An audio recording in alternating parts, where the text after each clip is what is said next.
നമ്മളിപ്പോൾ ഒരു കാര്യം ചെയ്യുമ്പോൾ, പ്രവർത്തിക്കുമ്പോൾ, പറയുമ്പോഴൊക്കെ അത് 100% സത്യസന്ധത ഉണ്ടാവണം എന്ന് ആഗ്രഹിക്കുന്ന വ്യക്തികളാണ്.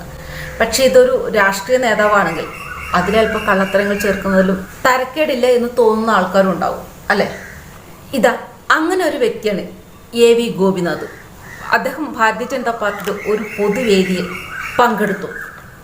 എന്നാൽ മതേതരവാദികളും അതുപോലെ തന്നെ ഫാസിസ്റ്റ് വിരുദ്ധ പാർട്ടി നേതാക്കളും ഒക്കെ ചോദ്യം ചെയ്തപ്പോൾ അദ്ദേഹം പറഞ്ഞത് BJPയുടെ പൊതുവേദിയിൽ അദ്ദേഹം പ്രത്യക്ഷപ്പെട്ടത് കർഷകരുടെ പ്രശ്നങ്ങൾ വിശദീകരിക്കാനാണത്രേ.